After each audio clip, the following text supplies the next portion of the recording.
뮤직뱅크가 멀리 남미 칠레를 다시 찾았습니다. 우리 노래말을 따라 부르는 남미 팬들. 17,000석짜리를 꽉. 출연진이 도착하는 공항에까지 몰렸고 행사장 주변에서도 각 나라의 삼바의 나라 브라질이 우리 K-팝에 흠뻑 빠졌습니다. 수천 킬로미터 떨어진 북부를 비롯해 전국에서 모인 브라질 팬들.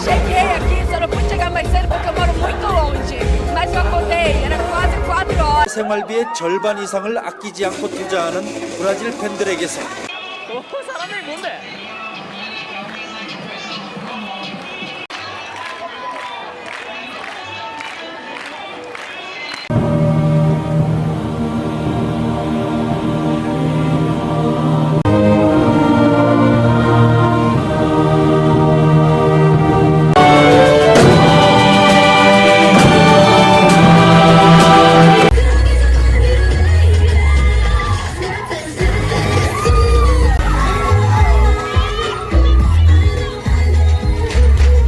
모두 괜찮을 거라고 그렇게 말해봐 나 보이는 걸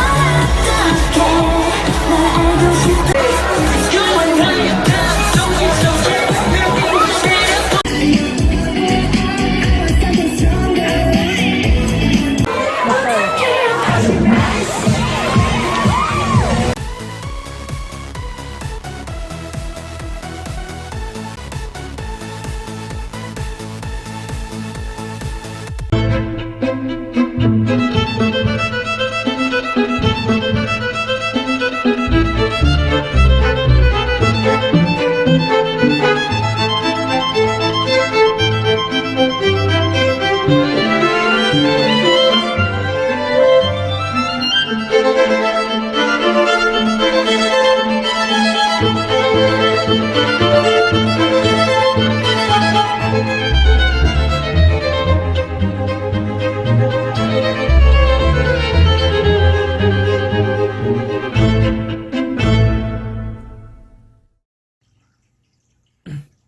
안녕하세요. 정치를 품격 있게 풀어드리는 정치 클래스 TV의 심상만입니다. 정말 치명적인 정치 클래스 TV에서는 지난해부터 전 세계 한류를 분석해 시리즈로 올려드리고 있습니다. 동아시아, 동남아시아, 미국, 남미, 유럽, 아프리카까지 과거의 한류부터 현재의 한류 상황까지 자세히 분석합니다. 오늘은 9번째 순서로 브라질, 칠레 등 남미 한류에 대해 소개합니다. 브라질 한류 초기에는 지극히 소수에 불과하지만 상파울로에서 한국 가수들이 공연을 가졌습니다. 주로 K-팝의 인기가 높은 편이고 드라마는 진출이 많이 미진했습니다. 최근 들어 한류 유행이 강해지고 있는 추세입니다. 일부 브라질 학부모의 경우 자녀가 아이돌에 열광하는 것을 못마땅하게 보나 반면 오히려 긍정적으로 보는 편이 있는데 그 이유는 마약이 만연한 환경에서 마약과 그와 관련된 범죄에 연루될 바엔 차라리 K-팝이라는 합법적이고 긍정적인 문화를 즐기는 것이 더 나아서라는 브라질의 어두운 현실 때문입니다. 브라질은 인구나 국토 면적에서 남미의 절반을 차지하고 있는 라틴 아메리카 지역의 대국입니다. 메르코수르나 우나수르에서 상당한 지위와 발언권을 갖고 있는 영내의 맹주이기도 합니다. 실제로 브라질 국민들에게 은근히 자신들이 대국이라는 자부심을 갖고 있음을 느낄 수 있습니다.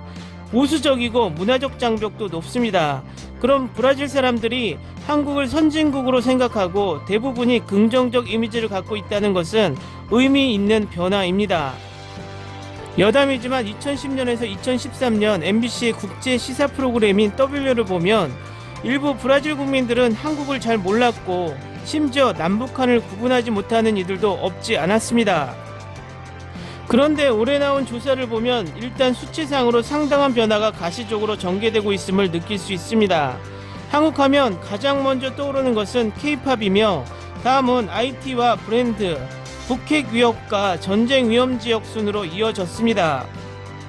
3년 전 발표에서는 K-팝, 북한, 북핵 위협, 전쟁 위협, IT 산업, 경제 성장 순이었는데 이번에는 북핵 관련이 3위로 떨어졌습니다. 지난 3년 동안 한반도에서는 4.27 판문점 회담, 9.19 평양선언 등이 이어졌고 결렬되었지만 베트남 하노이에서 북미 회담도 진행되었고, 그러는 사이에 북한의 미사일 발사 등 핵실험은 중단되었습니다. 방탄소년단은 지난 2014년, 2015년, 2017년 등 3차례의 상파울루 공연을 실시한 바 있습니다. 각각 비아 마르케스, 에스파스 다스 아메리카스, 시티뱅크 홀 등에서 공연을 했는데 엄청난 반향을 일으켰습니다. 그 사이에 BTS는 월드스타가 되었습니다. 지난 공연은 2개월여 앞두고 3월에 브라질에서 실시한 입장권 인터넷 판매는 75분 만에 매진되었습니다. 공연 주최 측은 입장권 추가 판매를 예고했으나 시간이 늦어지면서 일부 BTS 팬들이 항의하기도 했습니다. 결국 빅히트 엔터테인먼트 측은 상파울루에서 공연 횟수를 2회로 늘려야만 했다고 합니다. 알리안츠 파르크는 최대 5만 5천 명을 수용할 수 있는 스타디움이자 브라질 축구 1부 리그 명문 클럽 SE 파우메리아스의 홈구장으로도 쓰이는 곳입니다. 브라질에서 가장 현대적인 다목적 공간으로 지어졌으며 상파울루 내 공연장 중에서도 최대 규모를 자랑합니다. 현지 방송사들은 공연장 주변에 팬들이 엄청나게 몰린 모습을 헬기를 띄어 위에서 촬영하며 그 열기를 전하기도 했습니다. 브라질에서 가장 좋아하는 한국 드라마는 킹덤이며 다음은 도깨비, 첫사랑은 처음이라서 순으로 나타났습니다. 브라질 지상파 방송이나 케이블에서 방영된 적이 없는 이들 드라마의 부상은 넷플릭스의 대두와 밀접한 연관이 있습니다. 최근 브라질 넷플릭스에서는 한국 드라마 리스트가 따로 편성되어 있습니다. 브라질 넷플릭스가 공개하는 파퓰러나 넷플릭스 리스트를 보면 에밀리 파리에 가다, 더 클라운, 지우스톰 등 외국의 유사한 드라마 사이에서 한국 드라마가 선전을 하고 있음을 알 수 있습니다. 영화의 경우 기생충, 부산행, 아가씨, 악질경찰 순으로 나타났는데 유사한 맥락으로 풀이됩니다. 아르헨티나에서도 한류가 이어져 수도 부에노스아이레스에서 한국 가수들이 공연을 갖게 되었고 대체로 브라질보다 한류의 세가 강한 편입니다. 페루는 중남미에서 가장 한류의 바람이 강한 곳이며 이에 대해 페루가 다른 중남미 국가들보다 아시아계 국민들이 많다는 점이 원인으로 꼽히기도 합니다. 2013년 2월 25일 김현중은 팬미팅을 위해 페루를 방문하였고 김현중이 머물기로 한 호텔 앞에는 하루 전부터 팬들이 텐트 등으로 진을 치고 있었다고 합니다. 팬미팅에서는 대략 4,000명가량이 몰렸다고 전해집니다. 지구 반대편 남미의 한류 시장은 가능성은 충만하되 현실성은 여전히 도전의 영역에 있다고 보입니다. 그리고 물이 들어올 때 노를 저어야 합니다. 단 준비된 자만이 배를 띄울 수 있다고 진단합니다. 바야흐로 지금 한류는 도도한 물결의 흐름이 차오르고 있는 듯 합니다. 다음은 사랑의 불시착에 이어 한국 최초의 우주 SF에도 자금 투자, 넷플릭스가 한국에 돈을 투자하는 이유란 제목의 일본 기사입니다. 한국 최초 우주 SF 영화 승리호가 동영상 전달 사이트 넷플릭스에서 독점 공개, 26개국에서 가장 시청 횟수가 많은 외국 영화를 기록하며 화제가 되고 있습니다. 해외에서는 한국의 컴퓨터 그래픽 기술의 높이에 놀랐다는 팬이 많았던 이 영화는 우주의 쓰레기를 줍는 청소 선박을 배경으로 한 가족사랑이라는 점이 평가되고 있습니다. 승리호는 제작비 240억의 대작이지만 개봉을 2차례 연기한 끝에 넷플릭스가 310억 원으로 구입, 중국을 제외한 세계 배급을 넷플릭스가 담당했습니다. 넷플릭스가 한국에 투자한 금액은 2015년부터 20년까지 7억 달러, 20년 9월에는 서비스 운영과는 별도로 한국의 오리지널 콘텐츠 제작을 지원하는 법인도 설립했습니다. 분석회사 와이스웹에 따르면 한국의 넷플릭스 결제액은 2019년 2,483억 원에서 2020년에는 5,173억 원으로 108% 증가했습니다. 넷플릭스에 판매하는 것으로 제작진은 안정적인 이익을 확보할 수 있지만 한국영화 프로듀서 조합에서 한국의 제작사는 넷플릭스의 하청이 될지도 모른다고 너무 강한 영향력을 우려하는 목소리도 나오고 있습니다. 이 기사의 일본 댓글 반응입니다. 넷플릭스는 그쪽 계열이었군요. 그래서 귀멸의 칼날 귀걸이 도안을 억지로 바꾸게 했다고. 화투인데. 일본도 만들고 있는 것은 좋은 것이 가득 있는데 디지털화의 지원으로 국제적으로는 거들떠보지 않는다라고 할까? 프레젠테이션 방법조차 보이지 않는다. 이제 넷플릭스에 올라온 작품이 아카데미 후보의 상당수를 차지하게 되어 있다. K-POP, K영화를 비롯한 엔터테인먼트의 국제 전략에는 한국의 큰 차이를 보이고 있다. AKB 상법, 자니스, 요시모토 등 도토리 키재기식으로 국내의 영역 다툼에 몰두한 결과가 지금의 참상일지도 모른다. 제작비와 드라마의 길이가 작품의 질에 크게 영향을 주는 것은 확실하다. 아무래도 아기자기한 느낌의 작품 경향에 일본은 거기에 제약이 많다.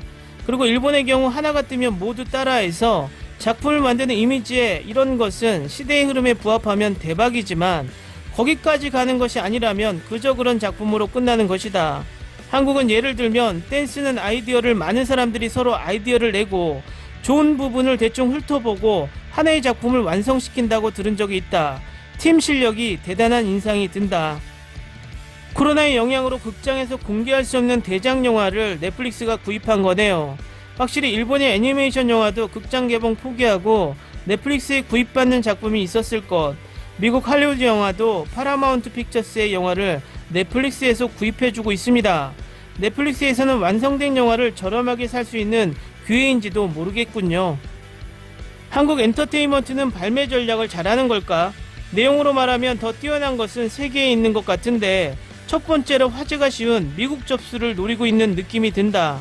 자국의 작품이 해외에서 팔리는 것은 기쁘지만 어디까지나 자국의 언어와 문화를 다루고 만들었으면 한다. 일본은 시장도 크니까. 아카데미상 기생충은 내가 막판 처참한 장면에서 홀려버렸고 무대의 그림 같은 부자의 집은 일본에서는 현실감이 별로 들지 않는 생각이 있었지만 그러나 일본 작가들은 더 세계를 의식해주기 바란다. 한국의 제작사는 넷플릭스의 하청이 될지 모른다고 너무 강한 영향력을 우려하는 목소리도 나오고 있다. 이 문제는 일본의 애니메이션 업계도 남의 일이 아니다라는 것을. 해외인 친구는 넷플릭스를 보고 권하고 싶은 일본의 작품을 찾아내는 것이 어렵다. 한국의 작품은 일본의 작품에 가까운 감각이기 때문에 즐길 수 있으며 진행된다. 대체로 높은 평가. 일본의 작품은 외부의 눈에서 보면 이해하기 힘들다. 일본인에게만 맞는 것을 전하려 해서 어렵다. 단순히 실력이 문제, 한국 영화는 실력이 있다는 것. 많은 사람, 그것도 세계 기준에서 한국 영화가 일정한 인기를 얻고 있기 때문일 것이다. 분명히 한국 영화나 드라마를 볼 때 배우의 연기력과 폭넓은 연령층, 다양성, 배경이 잘 조화되어 있다. 영화나 드라마가 취급하는 테마도 깊은 곳에서 시대의 트렌드에 맞춘 것까지 소재 범위도 넓고 보는 사람을 질리지 않게 한다. 특정 영화나 드라마에 대한 관심을 넘어 한국 영화 드라마는 일반적으로 관심 갖게 은근히 잘 짜여져 있다. 일본 영화나 드라마에는 지금 실력이 약해진 것을 단순히 이대로 끝날지는 업계에 종사하는 사람이나 시청자 개개인의 의식에 달려있다. 지금의 일본은 코로나나 미중 갈등 때문에 정부의 감염 대책, 군사적 이야기뿐 사회 전체의 폐색감이 감돌고 있다. 엔터테인먼트는 사회에서 삶이 제공할 수 없는 것을 가지고 나와야 한다. 댓글 반응 잘 보셨나요? 넷플릭스에서 한국의 영화 드라마에 많은 투자를 한다는 소식에 일본이 너무 잘하는 분석질을 또 하고 있습니다.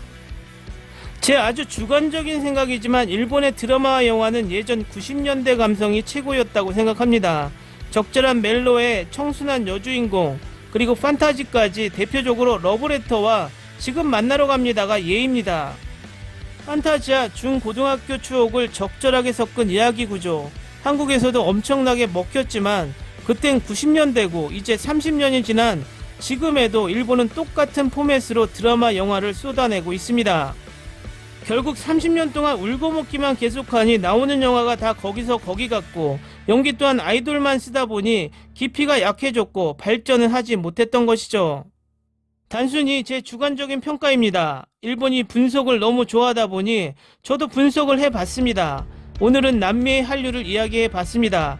내일은 중동과 아프리카 한류를 분석합니다. 많은 시청 부탁드립니다. 오늘은 여기까지 하겠습니다. 오늘도 강화된 사회적 거리두기 꼭 실천합시다. 여러분의 구독과 좋아요는 저에게 큰 힘이 됩니다. 항상 시청해 주셔서 고맙습니다.